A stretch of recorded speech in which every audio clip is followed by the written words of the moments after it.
नमस्कार मित्रांनो, मुरंबा या मालिकेमध्ये आज आपण पाहणार आहोत की रेवा आता अक्षयला म्हणत असते, तुझा विश्वास नसेल बसत तर इस ओके. तुझा विश्वास बसावा म्हणून मी हे मुळीच केलेलं नाहीये. गोष्ट माझ्या हातून घडणार होती आणि जी घडलीये, पण मला या गोष्टीचं आनंद आहे, या गोष्टीचा की मुकादमांवर जे काही मोठं संकट येत होतं ते माझ्यामुळे टळलंय. त्यामुळे मला खूप छान वाटतंय. कोणी विश्वास ठेवा किंवा नका ठेवू. आता रडायला लागलेलो असतो. रमा रडत असते आणि फार केविलवाणी अवस्थेने ते रेवाकडे बघत असते. सगळ्यांवरच एक गुड इम्प्रेशन टाकलेलं असतं रेवाने. डायरेक्ट एंट्री घेतलेली असते आणि अक्षयला संकटातून वाचवलेलं असतं. त्यामुळे सगळ्यांनाच रेवा आवडायला लागलेली असते. अक्षय काहीच बोलत नाही. सगळेच आता गोंधळून गेलेले असतात. रेवा आता बोलते, तिला काय बोलायचंय ते, आणि म्हणते चला आता येते मी. रेवा निघून गेल्यावर रमा म्हणते thank you Reva, thank you so much, तुझ्यामुळे आज सगळं काही संकट टळलंय. ते म्हणतो हो ना, खरंच बदलली आहे रेवा, खरंच मला विश्वास पटलाय तिच्यावरती, बदलली आहे, पहिली रेवा राहिलीच नाहीये. अभिला फार छान वाटतं आणि अभि अक्षयकडे बघतो आणि हसायला लागतो की हा पॉझिटिव्ह झालाय रेवाच्या बाबतीत. आता रेवा याला आवडायला लागलीये. खरं तर ना, मला कुठलाच मार्ग सापडत नव्हता. एवढ्या मोठ्या संकटातून कसं बाहेर यायचं, कसा सुटणार आहे, मला खरंच काही सुचत नव्हतं. त्याचा अलर्टनेस आणि योगायोगाने झालेलं सगळं काही जे आहे त्यामुळे मी आज रेवामुळे एवढ्या मोठ्या संकटातून बाहेर आहे. खरंच थँक्यू सो मच रेवा. अक्षय भरभरून असं कौतुक करत असतो रेवाचं, पण रेवा निघून गेलेली असते. तोच आणि रेवा काय भेटावे आणि मी काय एवढ्या मोठ्या संकटातून वाचवावं. खरंच आय एम लकी. हा गुन्हेगार कोण आहे हे जगासमोर आलं आणि सगळ्यात मोठं संकट टळलं. हो की नाही ग रमा? रेवा बदलली आणि तिचे उपकार आहेत आपल्यावर, खूप उपकार आहेत रेवाचे. नाही, हा 1000 वेळेस म्हणत असतो की रेवा बदलली आहे, रेवा बदलली आहे. अक्षय आता बाहेर येऊन उभा राहिलेला असतो, कारण त्याला फार गोंधळल्यासारखं होत असतं की जे काही घडलंय ते अगदी शॉकिंग असतं. याच्यातून बाहेर यायला अक्षयला जरा वेळ लागत असतो. तो अंगणात येतो आणि विचार करत असतो. त्यात रमा आलेली असते आणि त्याच्या खांद्यावर हात ठेवून आधार देण्याचा प्रयत्न करते. आणि ते झालंय ना सगळं क्लिअर, झालंय ना सगळं संकट दूर, मग कशाला विचार करताय, द्या की सोडून. अजून विचार करून स्वतःला त्रास करून घेऊ नका. आता हे सगळं सोडून द्या. वाचलंय ना आपण एवढ्या मोठ्या संकटातून, द्या की सोडून. मग अजून सुद्धा माझ्या डोळ्यांसमोरून मुलांचा तो निरागस चेहरा जातच नाहीये. काही केलं तरी तो निरागस चेहरा जातच नाहीये. विचार करतो, योग्य वेळेला जर मदत आली नसती तर जो काही प्रसंग ओढावला होता, जो काही त्रास होत होता, तो कुठच्या कुठे नेऊन पोहोचला असता आणि काय घडलं असतं, विचार करूनच मला कसं तरी होतंय. खरंच जर रेवा आली नसती, सगळं सावरलं नसतं तर आज काय झालं असतं रमा? त्याला अगदी शॉक लागलेलं असतो. तो मागचं वर्षभर मी स्वतःच्या पोरांसारखं प्रत्येक पोराची काळजी घेतली, मन लावून सगळं काही त्यांच्यासाठी केलं, आणि शेवटी एवढा मोठा कलंक मला लागला असता. काय झालं असतं ना, मी खरंच खूप सगळ्यांना मन लावून स्वयंपाक करून खायला घालतो आणि शेवटी आज माझ्यावर एवढा मोठा ब्लेम आला असता. रमा मला हे सहनच होत नाहीये ग. अक्षय अगदी बिथरलेला असतो. मग म्हणते जे काय झालं त्यात तुमची चूक नव्हती, कशाला स्वतःला दोष देताय, द्या की सोडून. खरा गुन्हेगार आलाय ना सगळ्यांच्या समोर, मिळाली ना त्याला शिक्षा, मग असू द्या की. असं आहे ना रमा, शाळेत जेव्हा पोलीस आले ना, माझ्या डोळ्यांवरच विश्वास बसे ना की शाळेत पोलीस तेही माझ्यामुळे. बरं, मला काही कळालंच नाही. अगदी शॉक बसल्यासारखं झालं की माझ्या हातून एवढा मोठा गुन्हा घडलाच कसा. एकदम खचून गेलो होतो. माहिती तुला? रमा म्हणते हो मला माहिती, तू खचून गेला होता. योग्य वेळेला आपल्या मदतीला कोण धावून आली तर ती रेवा. रेवामुळे एवढ्या मोठ्या संकटातून वाचलोय, नाही तर काय झालं असतं, मी कुठच्या कुठे जाऊन पोहोचलो असतो, कल्पना सुद्धा करवत नाहीये. Thanks Reva, thanks. रमा म्हणते हो खरंच. रेवा जर योग्य वेळेला पुराव्या सगट इथपर्यंत आली नसती तर परिस्थिती हाताबाहेर गेली असती. मग सगळं सावरणं अवरणं आपल्या याच्या बाहेर गेलं असतं. खरंच तुझे म्हणते ते अगदी योग्य. रेवामुळेच एवढं मोठं संकट टळलंय. रेवाने जर मदत केली नसती ना रमा, तर मुकादम, केटर्स आणि तू आणि अण्णाने एवढ्या मेहनतीने एवढ्या प्रेमाने उभं केलेली शाळा सगळ्याला कलंक लागला असता, बदनाम झाली असती शाळा. असं आहे ना, माझं खरंच चुकलं. म्हणजे नाही, खरंच चुकलंच माझं. रेवाला ओळखण्यात, तिचं खरेपणा मी जाणून घेण्यात खूप उशीर लावला आणि सारखं तिला ब्लेम करत राहिलो. रेवा बदललीये हे मी मान्यच केलं नाही बघ. तिची किंमत मी ओळखलीच नाही ग. सारखा तिचा तिरस्कारच करत राहिलो. कशी आहे ना, खूप आधी कळायला हवं होतं. फार उशीर झालाय रमा मला ती काय हे कळण्यात. बस तिच्यावर एवढ्या शंका घेतल्या. खरंच मोठी चूक केलीये मी. मोठे उपकार येतात आपल्यावर. कसं आहे ना रमा, अजून सुद्धा हातातून वेळ गेलेली नाहीये. मी काहीतरी करू शकतोय. तिच्या बाबतीत जी चूक झाली ना माझ्या हातून, ती मी सुधारू शकतोय. मी सगळं काही सावरून घेऊ शकतोय रमा. आहे माझ्या हातात अजून गोष्टी. म्हणते हो नक्कीच. आता जी चूक केली आहे ना रमा, ती परत मला चूक करायचीच नाहीये. माझी चूक मला सुधारायची आहे. म्हणते फायनली कळालं तुम्हाला की रेवा सुधारली आणि ती खूप चांगली आहे. हो खरंच कळालंय. आणि अक्षय बोलत असतात, रेवाचाच विषय असतो, पश्चाताप होत असतो. मग तिच्या लक्षात येतं की आरोही मगाशी ती खूप घाबरली, रडायला लागली आणि आपण तिला आतमध्ये पाठवलं, त्याच्यानंतर बघितलंच नाहीये. आधी मला आरोहीला जाऊन बघायला लागणार तिची काय अवस्था आहे. अक्षय म्हणतो हो ती खूप घाबरली असेल रमा, जाऊन तिला सावरण्याचा प्रयत्न कर. रमा अगदी घाईघाईने पळत गेलेली असते आरोहीची काय अवस्था आहे ते बघण्यासाठी. अक्षय आता बाहेरच एकटाच विचार करत थांबलेला असतो. त्याला फार पश्चाताप होत असतो की रेवाला कायमच मी त्रास दिला आणि तुच्छ लेखलं, तिच्यावर विश्वास ठेवला नाही आणि शेवटी काय तर रेवानेच मला येऊन वाचवलं. त्याला फार असं गिल्टी फील होत असतं आणि सारखा त्याच गोष्टींचा तो विचार करत असतो. रमा आता आतमध्ये आलेली असते आरोहीकडे आणि आरोही खूप रडत असते. तिला आता अर्था सांगण्याचा प्रयत्न करत असते की शांत हो, सगळं छान झालंय, तरी पण ती रडतच असते. रमा म्हणते आता शांत बस आरोही, आता रडू नको, सगळं व्यवस्थित झालंय ना, संकट दूर झालंय ना, सगळं छान आणि व्यवस्थित आहे, ते बाबा सुद्धा व्यवस्थित आहे, मग तू का रडतीयस? तुला एक गोष्ट सांगू का ग? रमाने खूप तिला समजावून सांगितलेलं असतं, शांत करण्याचा प्रयत्न केलेला असतो. आता कुठे रमा अर्थाला आणि आरोहीला छान प्रिन्सेसची गोष्ट सांगत असते. ती प्रिन्सेस म्हणजे रेवा. सुंदर राज्यात एक सुंदर राजकुमार होता. तो सगळ्यांना छान छान असं खायला द्यायचा, पण एक दुष्ट म्हणजे एकदम दुष्ट अशी राक्षसीन होती. जेव्हा सहन झालं नाही मग त्याने काय केलं माहितीये तुला आरोही? काय केलं सांग ना ग. आता ही आरोही रडत असते आणि आईला प्रश्न विचारते. राजकुमाराने केलेल्या जेवणात विष कालवलं आणि सगळ्यांना मारून टाकण्याचा प्लॅन केला. म्हटलं की त्या राजकुमाराला शिक्षा व्हावी म्हणून त्याने असं कारस्थान रचलं. मग काय शेवटी सगळे शिपाई आले आणि राजकुमाराला घेऊन जायला लागले. तेव्हा आकाशातून एक सुंदर अशी राजकुमारी आली. इतकी सुंदर होती ती आणि तिने आता या राजकुमाराची मदत केली. राजकुमाराची सगळ्या संकटातून सुटका केली आणि खरा गुन्हेगार कोण आहे तो पोलिसांच्या ताब्यात दिला. कळतंय का आरोही? राजकुमार सही सलामत सुटला, सगळ्या याच्यातून निर्दोष बाहेर आलाय तो. राजकुमाराची सुटका झाली. मग राज्यातली सगळी लहान मुलं आनंदाने गाणी म्हणायला लागली, नाचायला लागली, खूप खूप आनंद व्यक्त करायला लागली, कारण त्यांना हवंय ते फायनली घडलेलं असतं. त्यांचा राजकुमार वाचलेलं असतो. परीने आपल्या बाबाला वाचवलं, ती म्हणजे रेवा मावशी, बरोबर ना? इकडे आता रेवा, तांबटकर, चंदा सेलिब्रेशन करत असतात.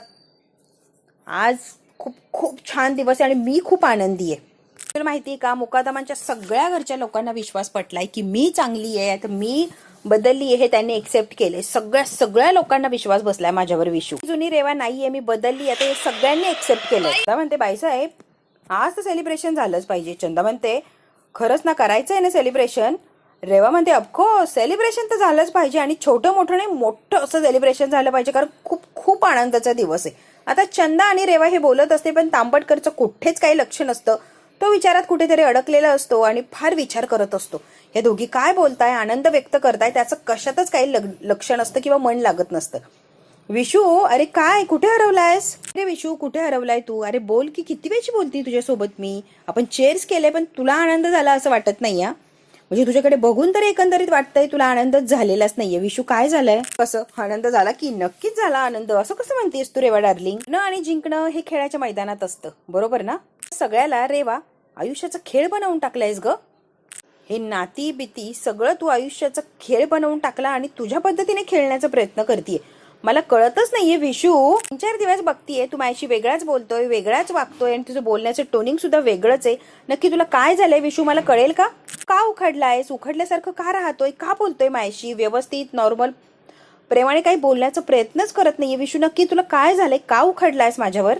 ग उखडलं बिखडलं काय नाही ग, फक्त एक विचारलं. म्हणजे कसं आहे ना, जस्ट एक शंका आली रेवा आणि मग तुला विचारलं मी. अगं मी विचार करत होतो आज जे घडलं तो किती विचित्र योगायोग होता. म्हणजे सगळं कसं जुळवून आलं बघ ना, त्याचा विचार करत होतो आणि त्यातच थोडं हरवलं होतं. उखडलं बिखडलं नाही. अक्षय संकटात सापडणं, पोलिसांनी त्याला पकडण्याच्या आधी जिथे ते एंट्री होणं, पुराव्यांनिशी. कसं आहे ना रेवा डार्लिंग, जरा जास्तच योगायोगी असं तुला वाटत नाही? म्हणजे मला वाटतंय म्हणून तुला म्हणतोय. अरे सगळं कसं व्यवस्थित प्लॅनिंग सारखं जुळवून आलंय ना. योगायोग त्यालाच म्हणतात ना विशू.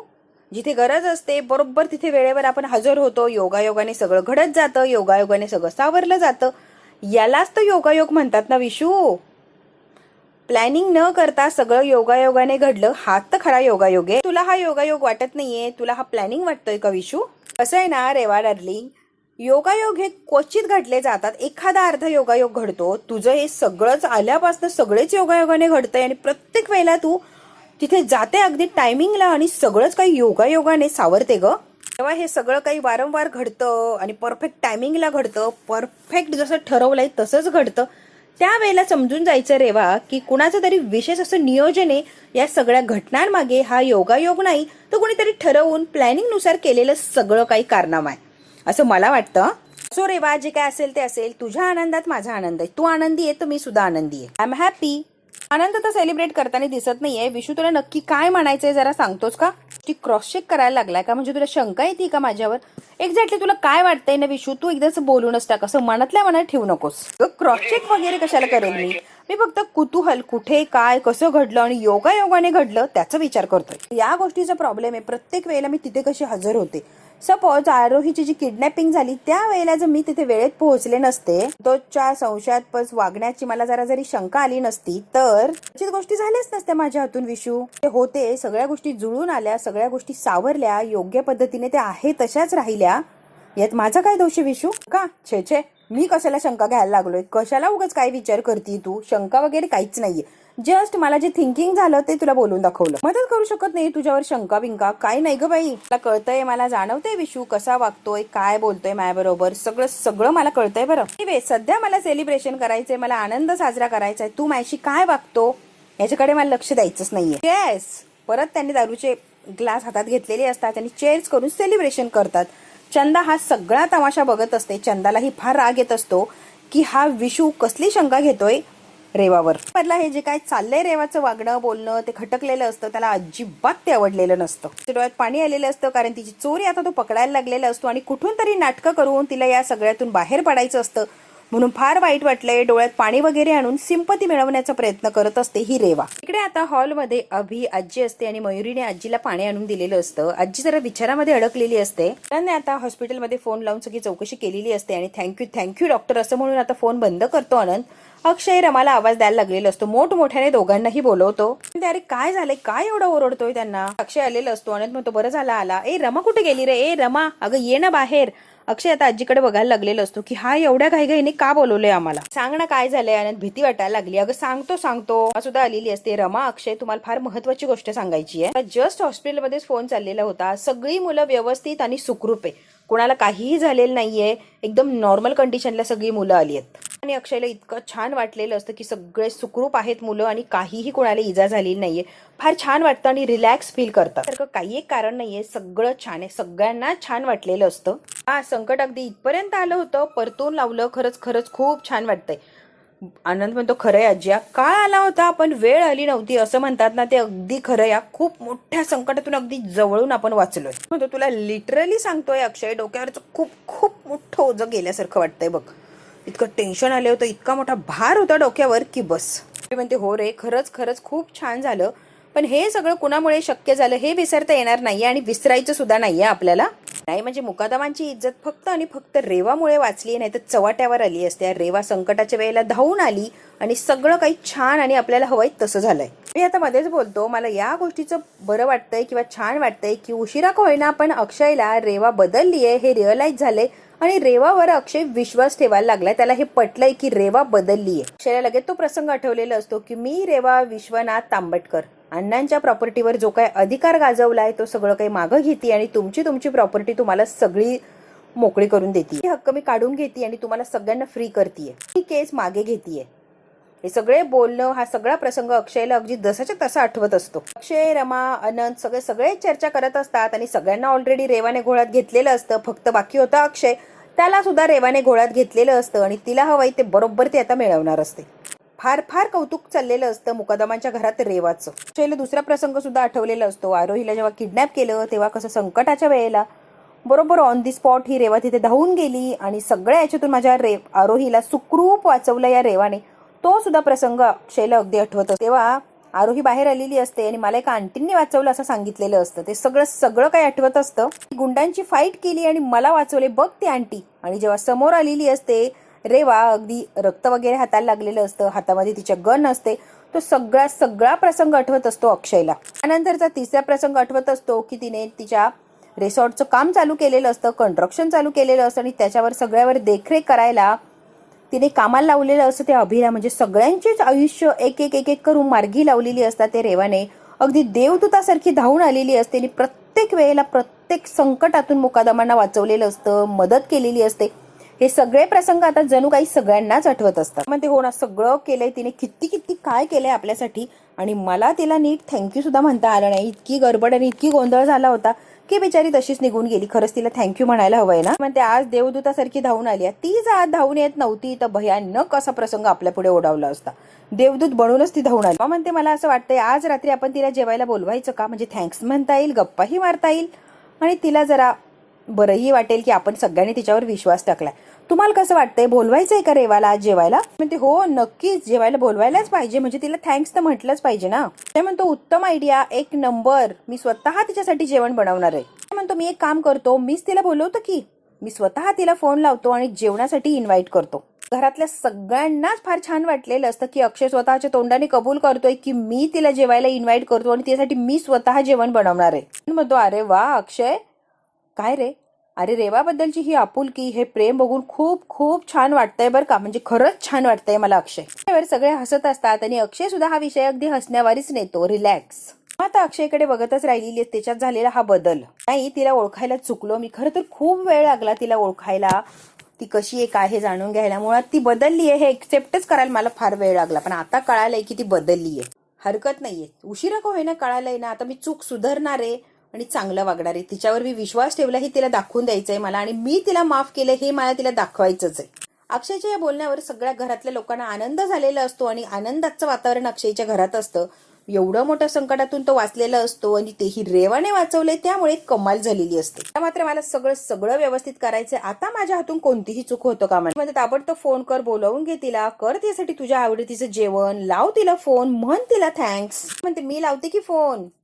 पण आता फोन लावलेला असतो आणि अक्षयच्या हातात ती फोन देते. अक्षय पटकन तो फोन घेतो, फार आनंदी असतो अक्षय. मयुरी म्हणते खरंच बरं झालं, अक्षयची चूक सुधारली आणि एवढ्या मोठ्या संकटातून अक्षय वाचला आणि आता रेवावर विश्वास ठेवायला लागला. अक्षय फोनवर बोलण्यासाठी बाहेर गेलेला असतो. सगळ्यात जास्ती आनंद झालेला असतो तो अभिला. मात्र रेवा तिचा डाव खेळत असते, तिला जे हवं ते ती करण्याचा प्रयत्न करत असते. कठपुतली बनवलेली असते मुकादम फॅमिलीला आणि तिच्या इशाऱ्यावर ती नाचवत असते. कठपुतली बनण्याची फक्त अक्षय राहिलेलं असतो. फायनली त्याला सुद्धा कठपुतला बनवलेलंच असतं या रेवाने. त्यामुळे रेवाला फार आनंद झालेला असतो आणि सेलिब्रेशन चाललेलं असतं. तिथे कठपुतल्या घेतलेल्या असतात आणि तिच्या तालावर ते नाचवतच असते.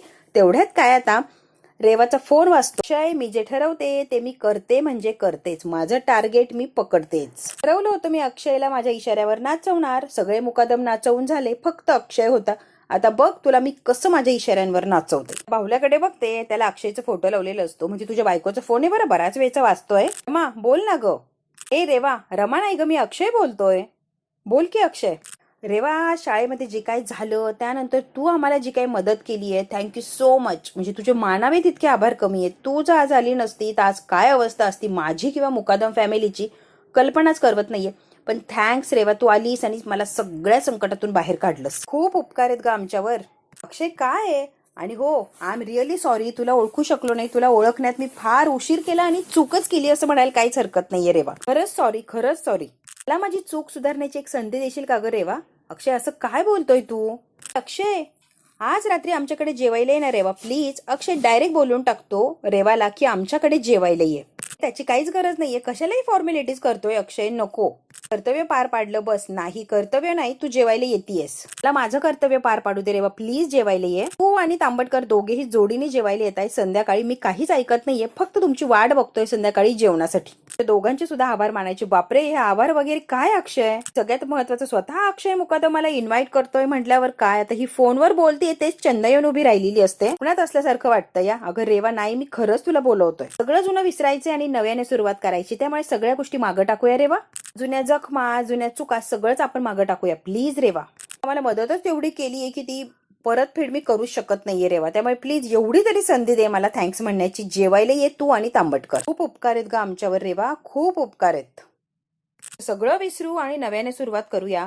मला फक्त आहे ना रेवा भविष्याचा विचार करायचा. बरोबर बोलतोयस तू, पण हो इतकं मनापासून जर इन्व्हाइट करतोय तर मला तर यायलाच लागणार. मी नाही कशी म्हणणार.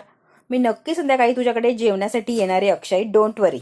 नक्की या दोघे सुद्धा या, मी वाट बघतोय. बाय, नक्की येणार आम्ही. पण आता बंद केलेलं असतो आणि रेवा फार आनंदी असते की ती जे ठरवतीये, ती जसं विचार करते अगदी तसं सगळ्या गोष्टी घडायला लागलेल्या असतात. हा भाग इथेच संपलेला असतो.